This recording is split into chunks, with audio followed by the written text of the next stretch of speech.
BPBD Jember langsung mengerahkan truk tangki air bersih di sejumlah titik yang mengalami kekeringan air bersih. BPBD melakukan dropping air bersih di lingkungan Tegal Batu, Kecamatan Patrang. Tak pelak kedatangan BPBD langsung diserbu warga yang ingin mendapatkan air bersih.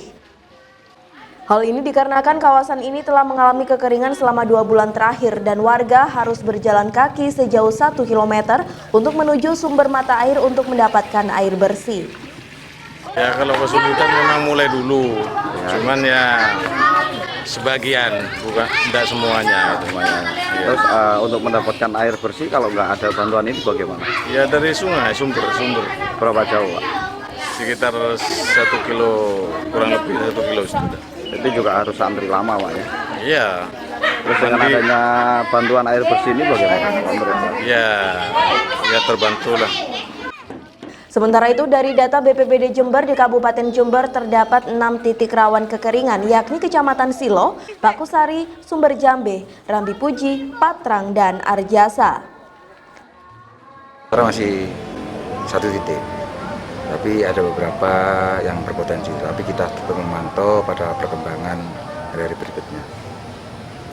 Dampak kekeringannya seberapa parah itu? Karena kita fokusnya kepada sisi kebutuhan air bersihnya, maka kita hanya mendistribusikan kebutuhan air bersih. Itu yang fokus kita di situ. Ada berapa titik, Pak, di Jember yang rawan kekeringan, Pak? Hampir 5 titik. Mana aja itu, Pak? Mulai dari Silo, kemudian Pakusari, Sumber Jambe, Rambi Puji, Arjasa. Kita kan tetap memantau pada pola perkembangan iklim yang disampaikan oleh BMKG Surabaya bahwa puncak kekeringan itu pada bulan September. Nah, ini harus kita mewaspadai itu. Dari Patrang, Yudis Adi, Jember 1 TV melaporkan.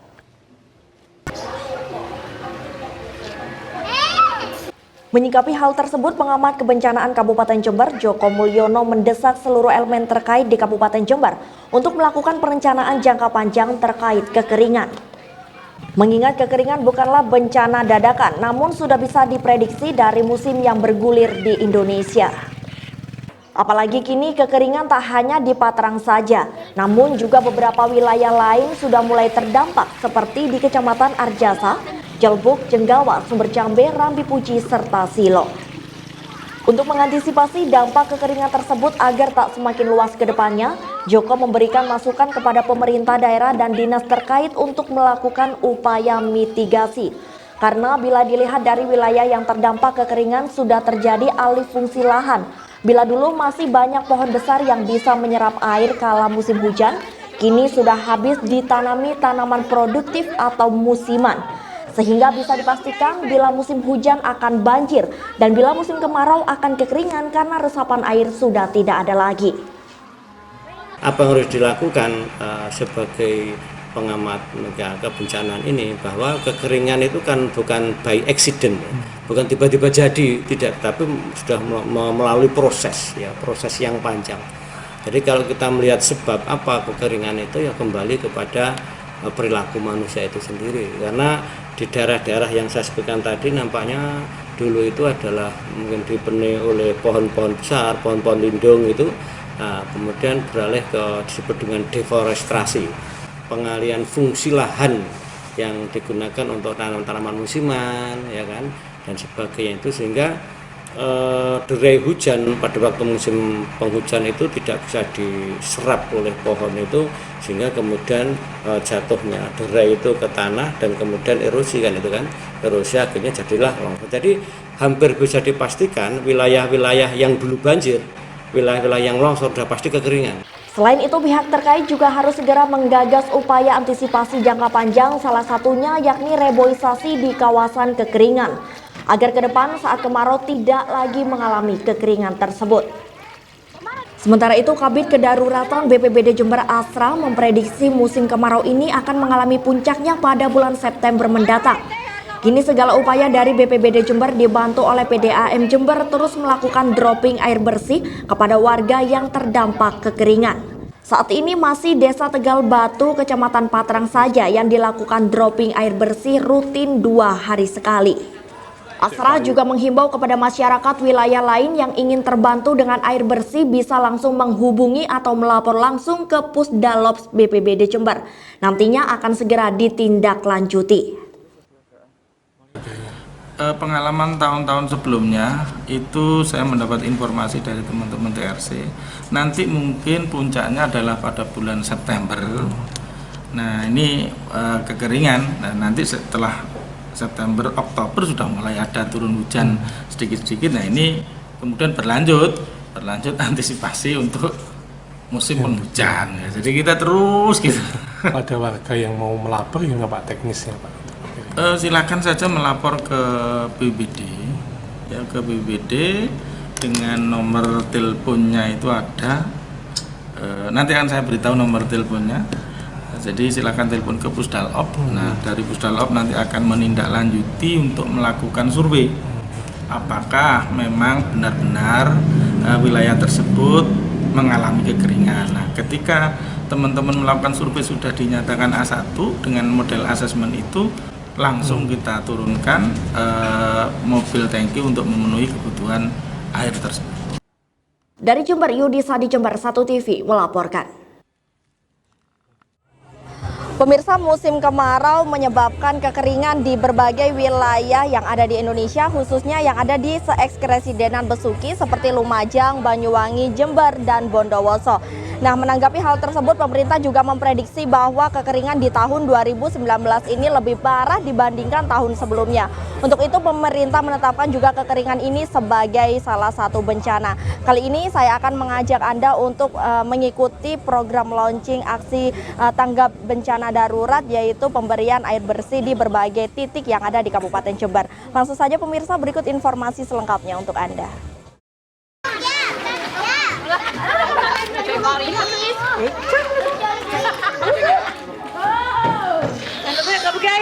Kekeringan tengah melanda sejumlah kawasan di Indonesia.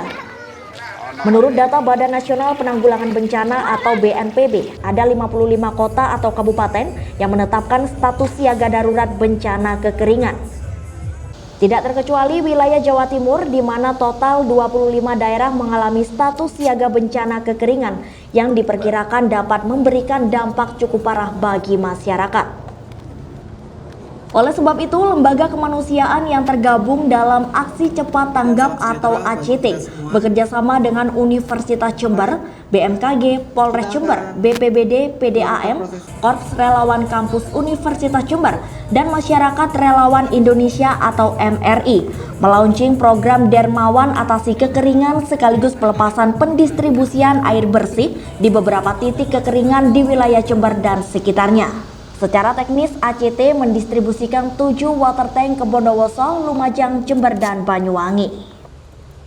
Halo, selamat pagi Bapak. Dengan Bapak siapa? Heru. Nah, ini Bapak mungkin bisa dijelaskan pada hari ini ada acara apa? Kebetulan kami ini diundang dalam rangka launching distribusi air oleh teman-teman ACT, komunitas. Saya bersyukur juga disupport untuk itu. Jadi siapa saja, baik ACT, ada kadang-kadang MDMC, ada RJ, dan lain sebagainya. Seluruh komunitas kebencanaan atau komunitas kemanusiaan itu boleh untuk mensupport kami dalam rangka penanganan di Kabupaten Jember ini. Gitu. Baik sekali. Nah, ini terkait isu kekeringan yang ada di Jember yang semakin marak ya Pak ya belakangan ini. Dengan adanya komunitas semacam ini, bagaimana apresiasi Bapak sendiri? Kalau saya melihat itu belum kekeringan. Hanya saja hanya beberapa sedikit yang memang ini kan persoalan manajemen pembagian air itu aja. Nah, itu yang sejak 2013 saya sudah berkomunikasi dengan teman-teman HIPAM waktu itu, sehingga paling tidak ada beberapa hal yang bisa dilakukan oleh teman-teman HIPAM atau teman-teman komunitas himpunan petani pemakai air minum. Itu yang dilakukan, sehingga kami mendistribusikan tandon dalam rangka untuk apa? Pipanisasi. Prinsipnya di dalam kekeringan adalah mendekatkan sumber air dengan masyarakat. Itu aja. Sehingga kami itu ada 3 kriteria itu tadi. kering kritis itu bagaimana? Lebih dari 3 kilo. Nah, bagaimana cara penanganan? Mendekatkan itu tadi. Gitu. Nah, untuk penyebab kekeringan sendiri di Jember, Bapak, ini mayoritas dikarenakan oleh apa? Ya karena iklim aja, karena iklim. Maka karena iklim. Tetapi juga ini juga harus ditimbulkan kembali komunitas-komunitas lingkungan. Kemudian bagaimana sumber air itu tetap terawat dengan baik. Kemudian apa itu vegetasinya bagaimana? Ya itu teman-teman yang lebih paham biasanya kalau di lapangan. Karena memang mungkin fasenya ya Pak ya pada Betul, saat ini. karena iklimnya itu. Mungkin Bapak ada apa himbauan dan harapan kepada masyarakat yang ingin Bapak utarakan kepada masyarakat Jember khususnya? Ya, saya hanya mengutarakan atau menyampaikan bahwa tolong hemat air sebisa mungkin. Menghemat air sebisa mungkin, kemudian menjaga lingkungan agar tetap lingkungan itu baik dengan kita. Sehingga kalau kita menjaga lingkungan, maka lingkungan akan menjaga kita. Begitu. Dengan menggandeng beberapa elemen yang ada di masyarakat, Kepala Cabang ACT atau Aksi Cepat Tanggap Mandiri Ratu Warang Agung berharap, meski ACT baru sekitar 4 bulan saja, lalu berdiri di Kabupaten Jember, ACT dapat dikenal dan memberikan kebermanfaatan kepada masyarakat untuk sedikit membantu menekan masalah kemanusiaan yang terjadi di masyarakat. Baik, selamat pagi Bapak. Ini mungkin bisa dijelaskan kepada pemirsa yang ada di rumah, kali ini ada acara apa Bapak? Ya, hari ini ACT Jember bersama dengan seluruh elemen masyarakat yang ada di Jember mengirimkan 35.000 air bersih untuk wilayah yang menderita kekeringan di sekitar kita, yang ada di Bondowoso, yang ada di Lumajang, dan yang ada di Banyuwangi. Harapannya ini menjadi sesuatu yang bisa untuk diikuti lembaga yang lain dan bisa mengajak seluruh masyarakat untuk terlibat dalam kegiatan-kegiatan selanjutnya. Nah, untuk yang mengadakan acara ini siapa dan bekerja sama dengan siapa saja? Ya, kami bersama dengan BPBD tentunya, kita koordinasi dengan BPBD Kabupaten Jember, kemudian juga dengan kepolisian, dengan PDAM sebagai yang punya air, kemudian juga dengan BMKG karena beliau yang punya data tentang wilayah-wilayah mana yang kekeringan, kemudian juga dengan beberapa instansi swasta, lembaga swasta. Jadi airnya ada yang dibantu sama dari swasta, kemudian kita bantu kiriman seperti itu. Nah, ini yang mengadakan adalah Aksi Cepat Tanggap ya Bapak. Mungkin pemirsa di rumah masih awam ya Bapak ya dengan itu sendiri, mungkin bisa dijelaskan. Ya, Aksi Cepat Tanggap adalah lembaga kemanusiaan global yang aktif untuk membantu menyelesaikan berbagai permasalahan yang ada di dunia, apalagi di Indonesia. Dan kita berdiri sejak tahun 2005 di Jember. Kita ada sejak bulan Mei tahun 2019, jadi masih 4 bulan kita ada di sini. Dan keberadaan kita semoga bisa membantu menyelesaikan permasalahan kemanusiaan yang ada di sekitar Jember. Dan kita juga mengajak berbagai masyarakat untuk terlibat aktif bersama kami untuk menyelesaikan masalah-masalah tersebut. Masih sangat baru di Kabupaten Jember. Nah, untuk pelaksanaan launching distribusi air bersih ini sendiri ya Bapak, dilaksanakan di Universitas Jember. Nah, mungkin ada alasan khusus kenapa dilaksanakan di universitas untuk program launching? Kita tahu bahwa Universitas Jember memiliki banyak ribuan mahasiswa dari berbagai wilayah di seluruh Indonesia. Harapan kita melalui kegiatan seperti ini bisa menumbuhkan semangat untuk berbagi, semangat untuk peduli kepada saudara kita yang sedang menderita kekeringan air bersih khususnya, sehingga permasalahan-permasalahan itu bisa diselesaikan secara bersama-sama.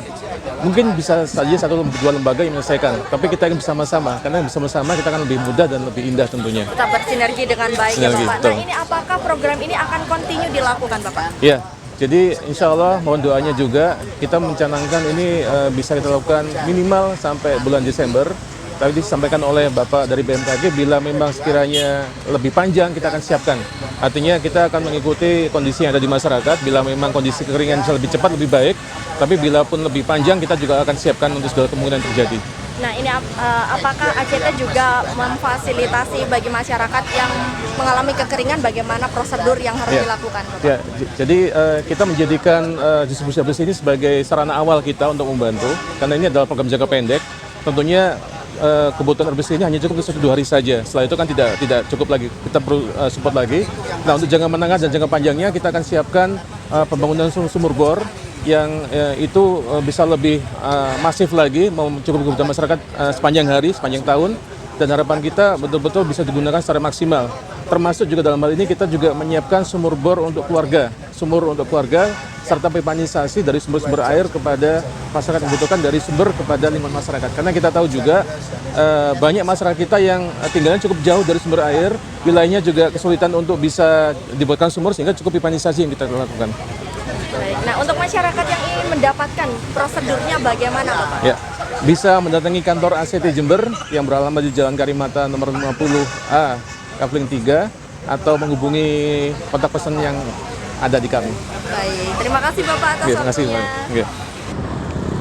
Pemirsa, demikian tadi informasi yang dapat kami sampaikan mengenai launching program distribusi air bersih yang diinisiasi oleh Aksi Cepat Tanggap Jember, dan melalui kegiatan ini diharapkan seluruh masyarakat dapat terpenuhi kebutuhan air bersihnya untuk kehidupan sehari-hari mereka. Semoga informasi kali ini bermanfaat bagi kita semua. Dari Jember, Desi Suyatna, Tria Faradila melaporkan.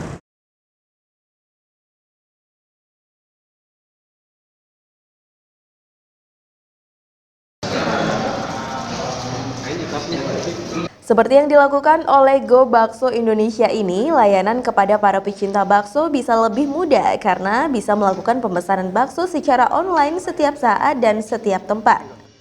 Selain untuk melakukan jual beli produk bakso, aplikasi Go Bakso ini juga menawarkan peluang usaha bagi para pencari kerja untuk turut bergabung dalam usaha Go Bakso. Nantinya pendaftar akan diberi modal motor dan rombong bakso dan bisa langsung melakukan usaha menjual bakso online. Dengan rasa bakso yang tak kalah enak, Go Bakso Indonesia ini juga mendukung upaya pemerintah untuk mengurangi angka pengangguran di Indonesia. Nah, di Jember, pasca di-launching beberapa waktu lalu, kini peminat menjadi pengusaha Go Bakso semakin meningkat karena dipandang sebagai salah satu solusi untuk mendapatkan penghasilan di tengah sulitnya lapangan kerja saat ini. Bahwa Go Bakso ini akan ke seluruh Indonesia, mulai dari Malang, kemudian kota-kota besar yaitu Jakarta, Makassar, Surabaya, Jogja, Solo, Semarang, dan insya Allah tahun depan juga Jember. Seperti itu. Kurang lebihnya kita akan mengangkat bahwa pengangguran itu tidak ada, daripada jadi preman, kemudian jadi istilahnya yang tidak berguna. Kita rangkul semuanya, dari jual bakso yang keliling, kita akan menjadi istilahnya merangkul ke era digital. Jadi pesan bakso atau apapun lebih mudah dengan menggunakan aplikasi. Sementara itu, salah satu masyarakat yang hadir dalam presentasi Go Bakso, Ika, mendukung upaya Go Bakso di Jember karena bisa membantu masyarakat khususnya pencari kerja melalui peluang usaha yang cukup menghasilkan. Apalagi dengan rasa bakso yang enak, Go Bakso ini pasti diterima di tengah masyarakat. Menarik sekali ya untuk membuka lapangan pekerjaan baru, saya pikir ya untuk UMKM-nya, dan rasa baksonya juga enak gitu. Karena saya pernah di Malang dan di Jakarta, saya merasa bahwa kuahnya seperti di Malang tapi baksonya seperti di Jakarta. Jadi saya ngerasa kayak nostalgia lagi waktu balik ke Jember. Saya rasa ini inovasi baru, bagus banget, apalagi untuk peluang kerja kita ya, banyak pengangguran, anak mahasiswa juga sekarang untuk investasi juga sangat menguntungkan, saya rasa jadi bagus banget. Lebih lanjut, tahun depan Go Bakso akan meluncurkan 5.000 rombong bakso di Kabupaten Jember. Dari Jember, Yudis Adi, Jember 1 TV melaporkan.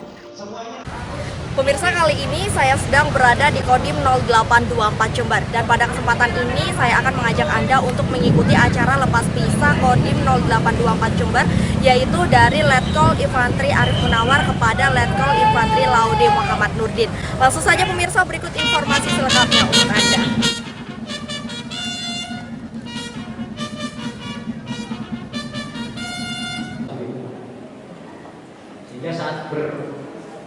Letkol Infantri Laude M. Nurdin sebelumnya menjabat Dandim di Surabaya Timur, namun juga pernah menjabat sebagai Danyon 509 Kostrad di Jember.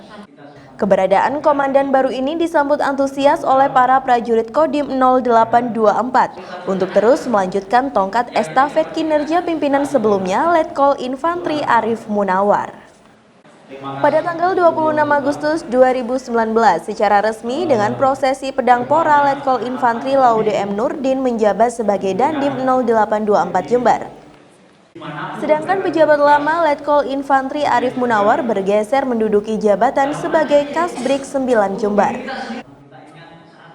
Pejabat lama Letkol Infantri Arif Munawar berpesan agar para prajurit Kodim 0824 Jember ke depan tetap kompak dengan menjalankan perintah komandan dengan sebaik-baiknya, utamanya membantu kondusivitas Kabupaten Jember menjelang Pilkades serentak bulan depan dan selalu menjaga netralitas TNI. Dengan Kolonel Infantri Laude Muhammad Nurdin, mengucapkan terima kasih dan selamat datang, selamat berdinas di sebagai Dandim 0824 Jember. Lanjutkan apa yang telah kita perbuat selama 1 tahun 8 bulan ini. Alhamdulillah kita telah mampu menunjukkan kinerja yang baik dan positif. Itu harap dilanjutkan, apabila mungkin ada yang kurang agar diperbaiki. Dan saya berharap kedepannya Kodim 0824 Jember ini semakin baik di dalam mengerjakan tugas yang dibebankan oleh negara dan juga semakin baik dengan Jember khususnya maupun masyarakat Jember pada umumnya. Berjalan kita menghadapi pilkada seperti apa ya pesan Ya, untuk pejabat baru agar segera mengenal medan dan situasi yang ada di wilayah, karena ada 161 desa yang sedang pemilihan pilkades. Dan juga tadi saya sampaikan kepada seluruh prajurit untuk tetap menjaga netralitas. Jadi prajurit TNI adalah netral. Jadi sebagai hakim, garis ataupun wasit harus benar-benar netral dan berikan kinerja ataupun integritas yang terbaik di wilayah masing-masing. Sementara itu, Dandim 0824 Letkol Infantri Laude M. Nurdin berterima kasih atas capaian Komandan Kodim sebelumnya. Di 100 hari kerja pertama dirinya akan melakukan koordinasi dengan para dan ramil se-Kabupaten Jember, tentunya untuk turut serta mengamankan keamanan di Jember. Terlebih, untuk momen menghadapi Pilkades, dirinya juga menegaskan untuk netral di tengah masyarakat. Lebih lanjut, Laude M. Nurdin juga berharap ke depan sinergi yang selama ini dibangun untuk terus dilakukan dan ditingkatkan. Yang pertama, saya ucapkan terima kasih atas waktu yang diberikan kepada saya. Saya sebagai Dandim Jember yang baru akan berbuat yang maksimal. Artinya apa? Apa yang kita lakukan harus bisa dirasakan manfaatnya oleh masyarakat. Intinya di situ. Untuk 100 hari kerja depan, saya akan melaksanakan pola saya adalah one day one koramil, kemudian one day one pesantren, kemudian saya akan melaksanakan menekankan kepada babinsa saya untuk melaksanakan one day one man dan one day one door, serta one babinsa one school yang sudah ada tetap kita tingkatkan. Dengan tujuan adalah apa? Pertama, saya akan bisa menguasai wilayah saya dengan melaksanakan one day one koramil. Kemudian one day one pesantren, saya harus bisa merangkul seluruh pesantren yang ada di wilayah Jember. Dengan tujuan adalah kita bisa bersinergis dengan para kiai, para ulama untuk melaksanakan kegiatan pembangunan di wilayah Jember.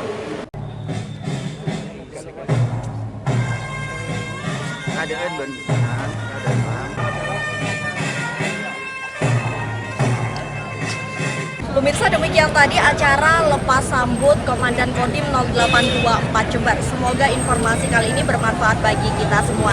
Dari Makodim Jember, Desi Suyatno Yudisadi melaporkan.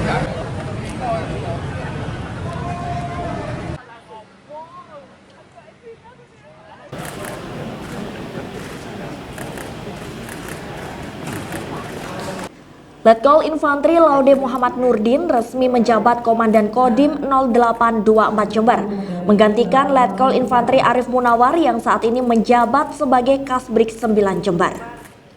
Usai memberikan sambutan, Komandan Kodim 0824 lama yakni Letkol Infantri Arif Munawar mendapatkan cindramata kenang-kenangan dari Bupati dan Wakil Bupati Jember, Kapolres Jember, Kepala Pengadilan Negeri Jember, Paguyupan dan Ramil 0824 Jember, Staf Kodim 0824 Jember, dan Kepala Badan Pertahanan Kabupaten Jember. Bupati Jember Faida dalam sambutannya sedikit bercerita tentang pengalaman sinergitas baik yang dibangun antara Kodim 0824 dan pemerintah Kabupaten Jember. Bupati Jember berharap Letkol Infantri Arif Munawar yang saat ini menjabat sebagai Kasbik 9 Jember untuk dapat menyambungkan sinergitas yang lebih erat lagi dengan pemerintah Kabupaten Jember. Kepada Komandan Kodim 0824 Jember, Bupati menitipkan program yakni One Day One Duafa agar mempercepat pendataan masalah duafa yang ada di Kabupaten Jember. Pak Laude kan punya program, meneruskan ya program-program di Surabaya dengan macam-macam tadi kan ya, One Babinsa, One School. Di sini ada satu sekolah, satu TNI yang juga diterapkan di Surabaya, akan dilanjutkan lagi di Jember gitu kan. Bahwa inspirasi Jember juga dibawa ke Surabaya, inspirasi baik di Surabaya akan dilanjutkan di Jember. Dan tadi saya titipkan selain tadi One Week, One Cangkruan, One Day, One Door, kita tambahin lagi One TNI, One Day, One Duafa supaya lebih mudah, lebih lengkap lagi dan lebih cepat lengkap data tentang masalah-masalah duafa di Kabupaten Jember, karena ini adalah PR besar yang bisa diselesaikan bersama-sama. Hal ini disambut baik oleh Komandan Kodim 0824 Jember melalui program One Day One Duafa Kodim akan melakukan pendataan di masing-masing wilayah Koramil, sehingga nantinya dapat melaksanakan program yang lebih nyata di masyarakat dengan memberikan santunan dan perhatian kepada kaum duafa. Mitra awal saya adalah media dulu pertama, kemudian dengan media saya bisa merangkul semuanya. Di masyarakat yang disampaikan tadi Bupati dengan One Day One Duafa, artinya kita harus peduli dengan kaum duafa, di mana para babinsa itu harus punya data duafa, sehingga kita bisa melaksanakan kegiatan Jumat Barokah. Saya di 509 pernah melaksanakan Jumat Barokah dengan membagi 100 bungkus nasi setiap Jumat. Jadi nanti program tambahan saya sebagai Dandim dengan mendata kaum duafa di masing-masing wilayah Koramil, maka kita akan mendapat data dan fakta duafa yang ada di wilayah masing-masing. Sehingga kita akan mulai melaksanakan program yang lebih nyata di masyarakat, di mana kita menyentuh di masyarakat dengan memberikan santunan dan perhatian kepada kaum duafa itu sendiri. Itu One Day One Duafa. Dari Pendopo, Yudisa di Jember 1 TV melaporkan.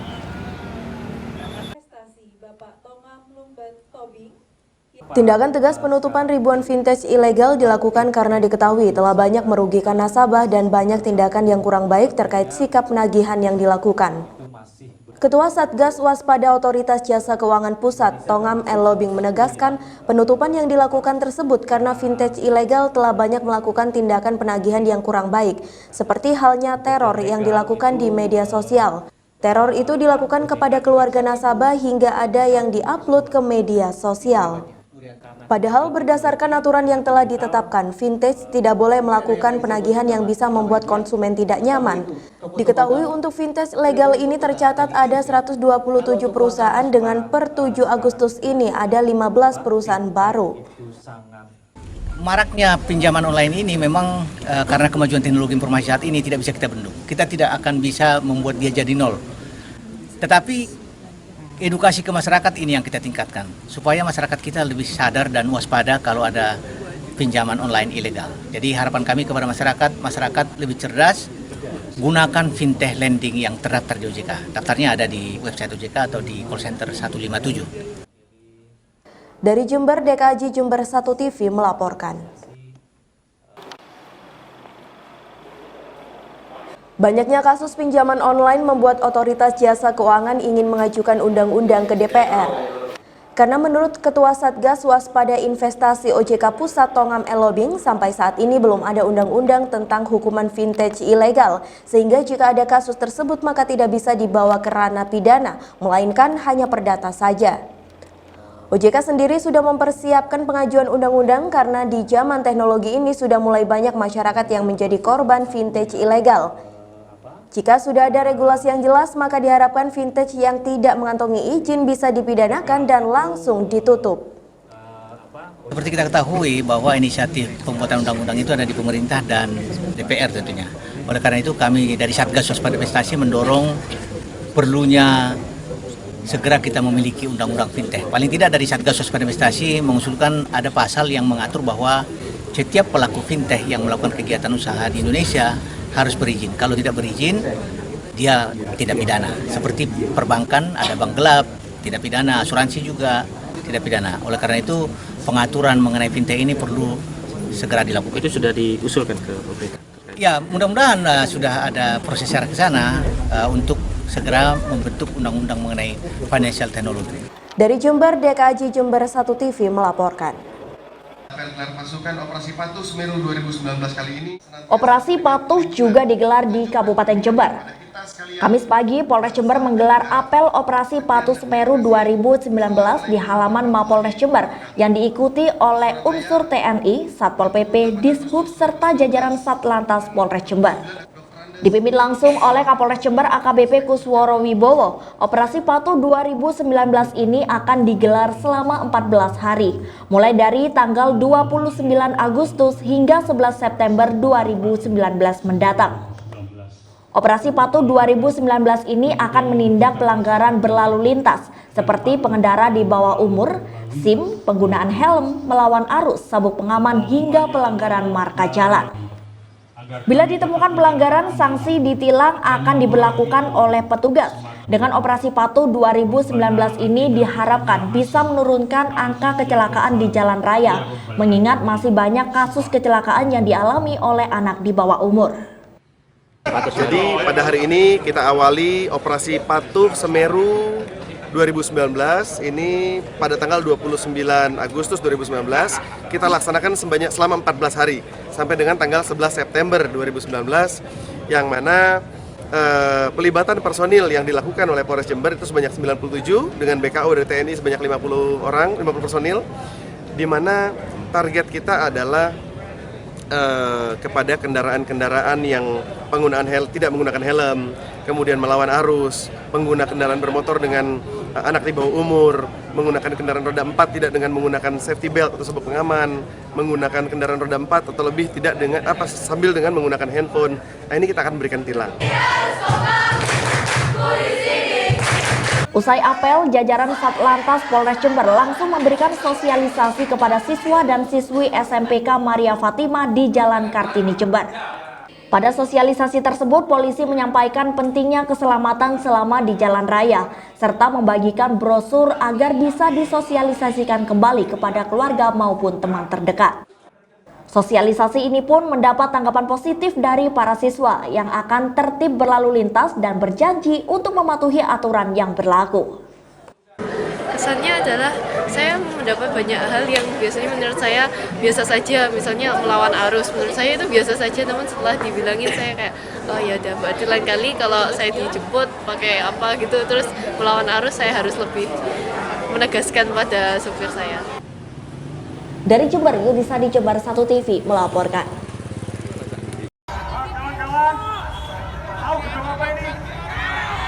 Seperti diberitakan sebelumnya, beberapa waktu lalu pihak Direksi PDP Kahyangan mengusulkan alokasi penyertaan modal sebesar 5,8 miliar rupiah kepada Pemkab untuk biaya perpanjangan hak guna usaha atau HGU 4 kebun, yaitu Kebun Kalimerawan, Gunung Pasang, Sumber Tenggulun, dan Sumber Pandan. Namun dalam proses pembahasan, alokasi penyertaan modal itu dicoret dari PAPBD 2019. Penganuliran yang berbuntut pada aksi protes buruh perkebunan tersebut dilakukan oleh DPRD dan Bupati karena tidak ada payung hukum penyertaan modal di PDP Kahyangan.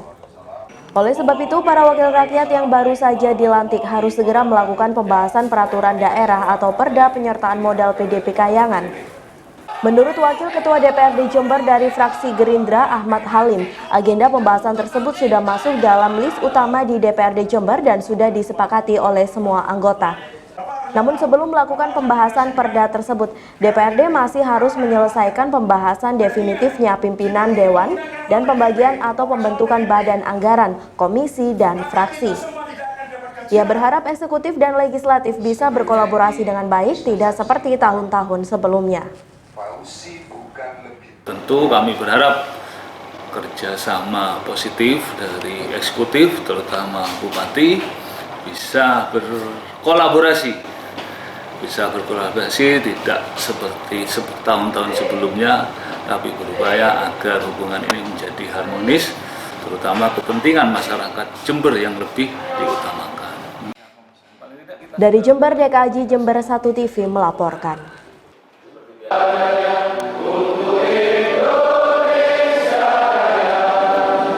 Hingga saat ini kewenangan DPRD Jember masih terbatas karena perangkat yang dibutuhkan belum terbentuk sepenuhnya. Namun kelengkapan atau susunan fraksi sudah terbentuk.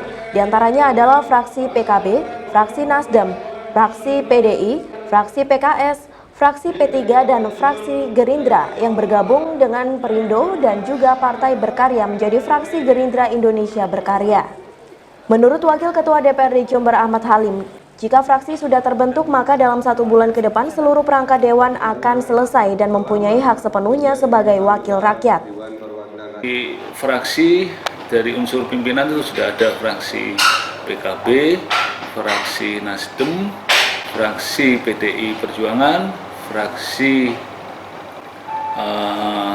Gerindra, kebetulan Gerindra bergabung dengan Berkarya, dan Perindo menjadi fraksi Gerindra Indonesia Berkarya. Kemudian ada fraksi gabungan, kemudian ada fraksi PKS dan fraksi P3. Total semuanya insya Allah ada 7 fraksi. Dari Jember, DKJ Jember 1 TV melaporkan.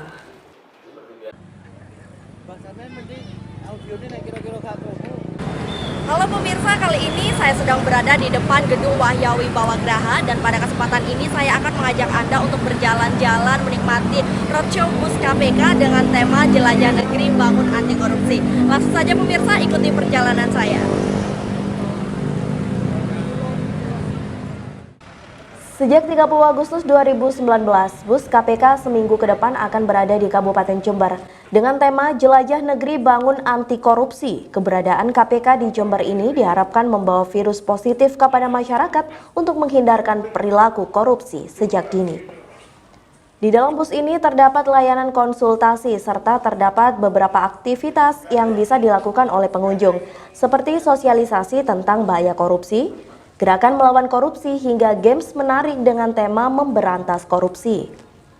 Dengan adanya beberapa aplikasi tersebut di dalam bus, diharapkan pengunjung khususnya anak-anak bisa mencerna dengan mudah materi anti korupsi. Wakil Ketua KPK Saud Sitomorang yang datang langsung menegaskan bahwa Jember juga harus bersih dalam korupsi. Karena bila ada laporan, KPK juga tidak segan menindak secara langsung. Namun kali ini misi KPK ialah melakukan sosialisasi tentang bahaya korupsi dan apa yang dilakukan bila menemukan korupsi di sekitar kita agar tidak takut untuk melaporkan ke pihak berwenang. Khususnya bagi generasi muda, sosialisasi seperti ini penting untuk menanamkan jiwa anti korupsi pada diri. Wakil Ketua KPK juga berpesan pemerintah daerah untuk tidak takut dalam pemberantasan korupsi. Bahkan pihak KPK juga siap membantu jika ditemukan tindak korupsi di Kabupaten Jember. Inspektoratnya, bicara e-planning, e-budgeting, ada sejumlah rekomendasi yang harus kita minta dijalankan dan kita harapkan itu nanti akhir tahun bisa jadi paling keren se-Indonesia, mudah-mudahan bisa. Ya. Koordinator wilayahnya juga tetap menjaga. Jadi roadshow bus ini menggambarkan kehadiran KPK ya nggak kayak Lone Ranger lah. Pokoknya kayaknya kita jalan dari kota ke kota lain, tetapi walaupun kita meninggalkan kota ini, hatinya KPK tetap di Jember gitu ya, kira-kira gitu ya. Kita kan by definition KPK mengajarkan 9 nilai. Integritas itu adalah sesuatu yang terkait dengan kejujuran, kebenaran, keadilan, keberanian, kesederhanaan, ya keadilan dan seterusnya, ada 9 nilai. 9 nilai itu menjadi penting kita jaga dan kita bangun. Ibu harus dijaga integritasnya, kejujurannya, keadilannya, kebenarannya, keberaniannya juga harus berani. Ada orang jujur, pinter, sederhana tapi penakut. Enggak, ibu berani kelihatan. Ya kan? Saya dengar kebun kopi dilawan karena mau dijadiin tambang, itu keren. Ya kan, itu kan keren tuh. Jadi sekali lagi menjaga integritas pimpinan daerah, membangun integritas anak-anak, itu betul leaders. Jangankan daerah, nasional leadership aja itu penting untuk membangun integritas bangsa Indonesia. Oleh sebab itu kita di Jember dengan integritas yang sudah dimiliki oleh kepala daerah saat ini, Ibu Bupati, kita harapkan itu menginspirasi masyarakat untuk kemudian terus KPK menjaga. Oleh sebab itu saya tinggal nomor telepon 198, siapa yang jahat-jahat, siapa yang nakal-nakal, siapa yang ganggu-ganggu, beritahu KPK. Nanti kita lihat seperti apa kita bisa membantu supaya tetap berinovasi, brand-brand yang sudah ada itu juga maju. Dalam roadshow KPK ini juga turut ditampilkan pameran dari sejumlah instansi di Jember. Pemirsa, demikian tadi perjalanan saya di Roadshow Bus KPK 2019, di mana bus ini akan stay di depan Gedung Rahya Wibawa Graha selama 1 minggu ke depan. Jadi untuk Anda yang penasaran dengan bagaimana keseruannya, langsung saja bisa datang di depan Gedung Rahya Wibawa Graha. Karena tidak hanya bus dari KPK saja, tetapi di sini juga tersedia berbagai booth-booth dari instansi terkait lainnya. Demikian tadi pemirsa, semoga informasi kali ini bermanfaat bagi kita semua. Dari Jember, Desi Sirna Yudhisadi melaporkan.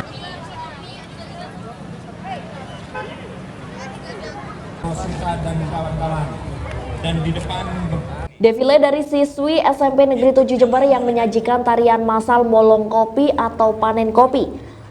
Sejak garis start dari Gor Kaliwates, penampilan ratusan siswi SMP 7 Jember dengan mengenakan pakaian warna-warni ini ternyata menghipnotis ribuan penonton yang melihat langsung dari Jalan Gajah Mada hingga finish di Jalan Raya Sultan Agung Jember. yang dilakukan Dengan gemulai dan atraktif, mereka menarikan tarian molong kopi di jalan raya sembari diiringi musik patrol. Sesekali defile ini berjalan beberapa langkah, kemudian kembali menari di hadapan masyarakat Jember yang menonton karnaval Pandalungan tersebut. Ratna, salah satu penonton, mengaku terhipnotis dengan penampilan peserta karnaval ini, terutama defile molong kopi yang sangat indah dan elok. Karnaval ini bagi Ibu sendiri gimana ini, Bu? Ya, menurut saya ini sangat bagus, juga antusias warga sangat banyak ini, menarik sekali. Yang dilihat apa aja nih? Budaya-budaya apa aja nih? Budaya-budaya apa ya itu? Kayaknya dari Bali ya, terus sebentar lagi mungkin dari Madura, juga ada tari tembakau, juga SMP, SMA sudah menampilkan semua. Kebinekaan ya? Iya. Harapan Ibu gimana untuk tahun ke depan ini? Untuk kedepannya semoga ditingkatkan kualitasnya juga. Hal senada juga diakui Pak Lupi yang juga mengaku terhibur dengan karnaval Pandalungan. Karena selain menampilkan keberagaman budaya, juga hasil bumi Nusantara yang disuguhkan dalam karnaval tersebut. Karnaval kali ini menampilkan berbagai macam budaya, baik dari budaya religi, budaya Jawa, dan suku-suku yang ada di Indonesia. Itu menunjukkan bahwa di sini adanya persatuan bangsa Indonesia untuk menjadi bangsa yang lebih maju lagi, Pak. Dari Jember, DKJ Jember 1 TV melaporkan. Dari ke-36 peserta Festival Reok Ponorogo tingkat nasional yang digelar sejak tanggal 27 sampai 30 Agustus 2019 di alun-alun Kota Ponorogo. Salah satu peserta yang tampil yaitu grup reok kebanggaan masyarakat Jember, yaitu grup reok Sardulo Bima Mudo asal SMA Bima Ambulu. Pagelaran reok yang ditampilkan oleh kelompok Sardulo Bima Mudo ini sangat spektakuler, dengan menampilkan tarian warok, jatilan, bujang ganong, dan 5 dadak merak. Putra-putri SMA Bima Ambulu Jember ini sudah menampilkan kemampuan terbaiknya dalam Festival Nasional Reok Ponorogo yang keempat kalinya. Dengan harapan keikutsertaan dalam pertunjukan bergengsi ini bisa membawa nama baik SMA Bima Ambulu serta mengharumkan nama Kabupaten Jember. Persiapannya kita mempersiapkan sudah 2 bulan latihan dan banyak kendala-kendala di latihan, terutama kurangnya waktu latihan dan kendala ada tanggapan atau undangan di lain-lain tempat wilayah. Kendala yang paling berat kita hidup di Jember, khususnya di Ambulu, jauh dari peradaban reok, disuruh mengenalkan yaitu yang namanya reok atau tariannya ke anak-anak di sekolah SMA Bima. Porsi latihan ya awal gerak tari, gerak dasar, lalu ke garap, terakhir ke ending alur cerita. Kita fokuskan ke drama tari dan alur ceritanya. Impiannya bisa jadi yang terbaik di ajang nasional Festival Reok ini.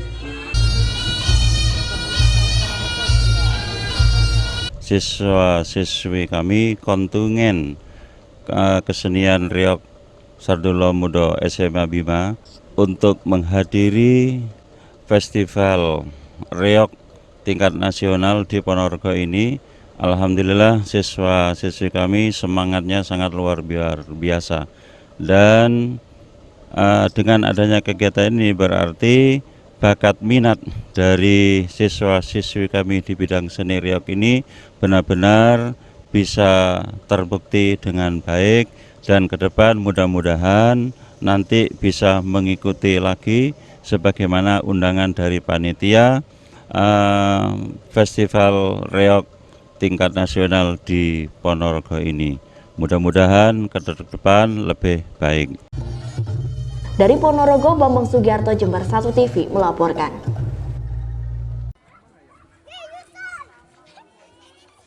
Di perumahan Geraha Permata Indah inilah lomba tangkap bebek digelar. Bapak-bapak dan ibu-ibu berpartisipasi untuk menangkap bebek yang dilepas di area tanah tandus sembari wajah mereka ditutup. Gelak tawa pun pecah karena peserta kesulitan mencari bebek itu dan mereka harus saling adu senggol dan beberapa peserta harus terjatuh belepotan tanah. Meski demikian, satu peserta berhasil menangkap bebek itu dengan cara mendengarkan langkah kaki dan suara bebek.